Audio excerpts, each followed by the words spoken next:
Good evening, everyone. Welcome to Songbirds Creations, Crochet and More. My name is Margaret.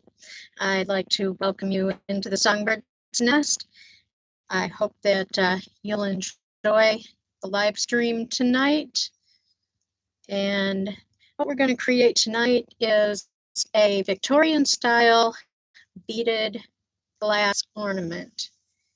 And I'm using these small glass bulbs, but this ornament can be done just as easily on a larger glass bulb. Just for time constraints, I'm just doing the small one tonight.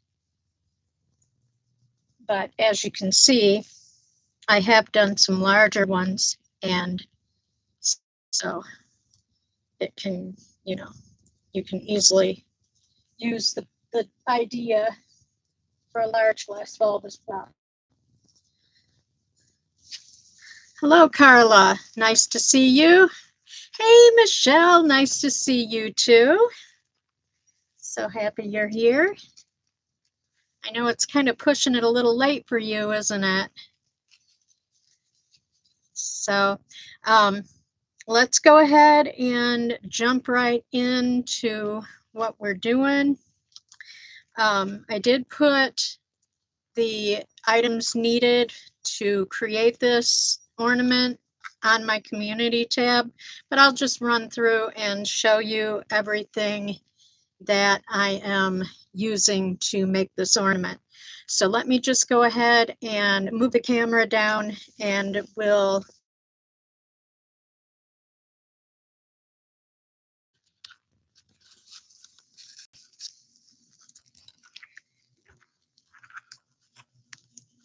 okay, so the things that we'll be using tonight are some Swarovski crystals.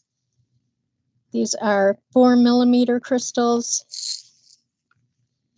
And then we are going to be using seed beads. These are the size 11 seed beads. And as you can see from the one that just popped out, they're pretty small. We're also going to be using these really cool little kind of iridescent glass drop style beads.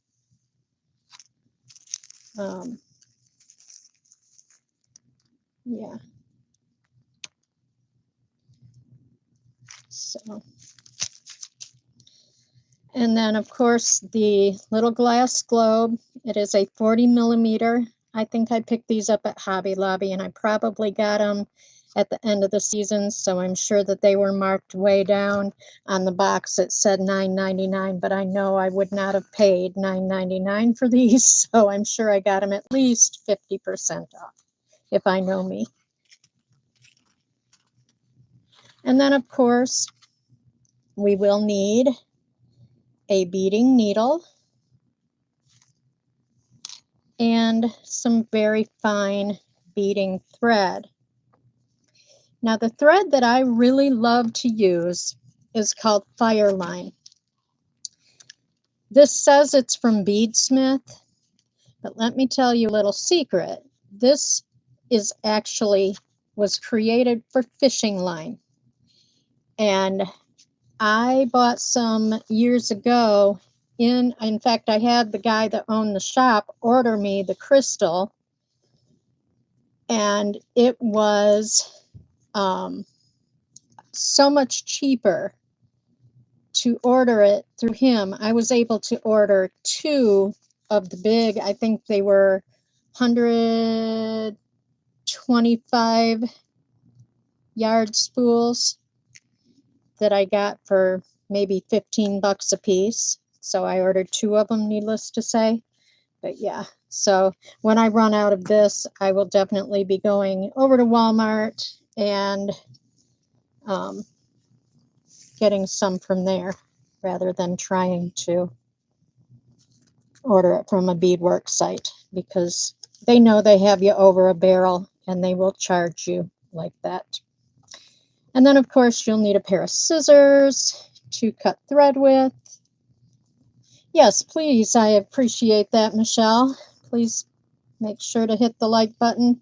And if you're not subscribed, I hope that you'll like me enough to want to come back and visit again and give me your subscription. So I'm going to put the camera back up so I can kind of chit chat with you.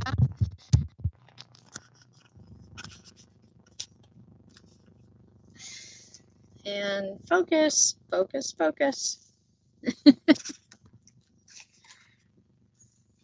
Does not want to focus.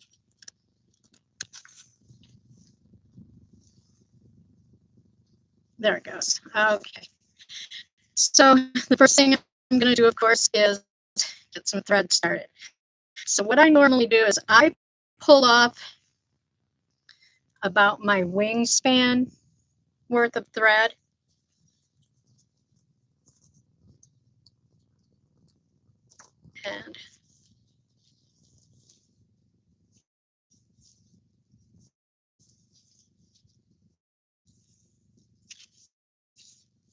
And I'm just going to go ahead and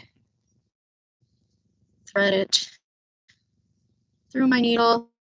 The nice thing about this thread is it's a braided nylon thread, so it's pliable, but it will flatten out. So if you take your nail and run it down this thread, it will flatten out so that it's really easy to get it through that little bitty eye that is on a beading needle.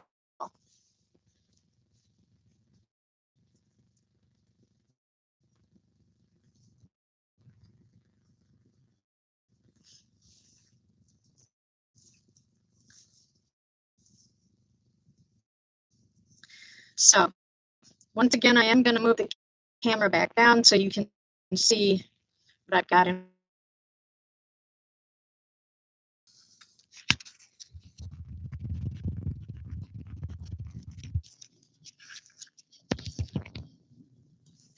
Okay.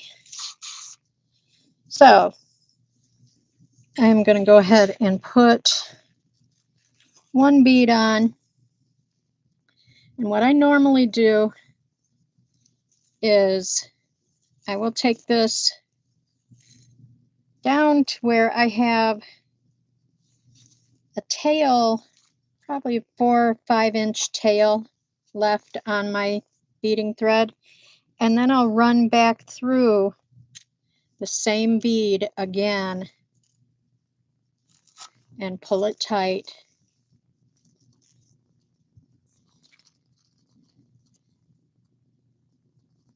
Just so that it kind of makes a loop around that bead. And that will help keep our beads on the string. And then I'm going to pick up another bead, and then I'm going to put on one of the crystal beads.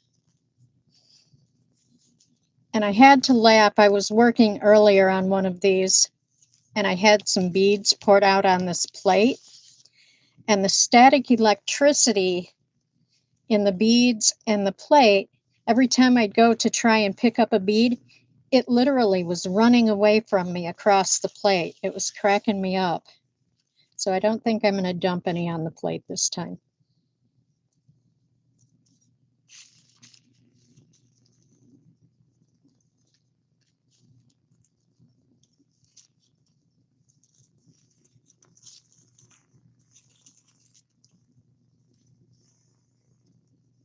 So at this point, I've got 2 on this side of the drop bead, and then 4. I need 1 more over here. And then I need another little drop.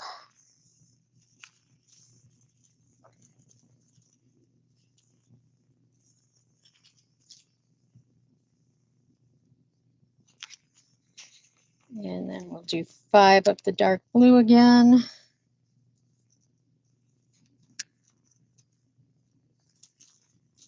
I really hope that my internet decides to cooperate with me. It's been going in and out all day. Well, actually, it's been going in and out for days. And I'm hoping we don't have a squirrel getting into the wires again. Back a couple of years ago, I was having a lot of trouble with my internet going in and out.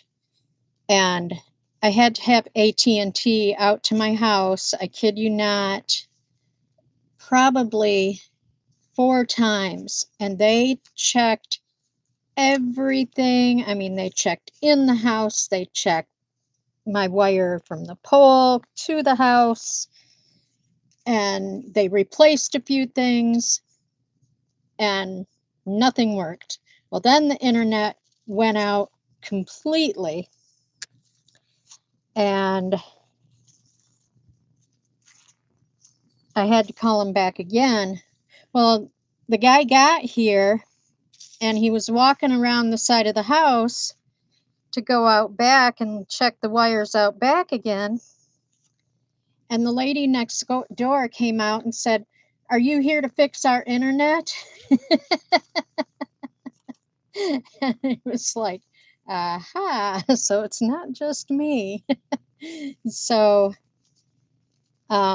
he went back and checked at the pole, and it turned out that a squirrel had gotten in and gnawed on the coating. We have fiber optic lines for our internet.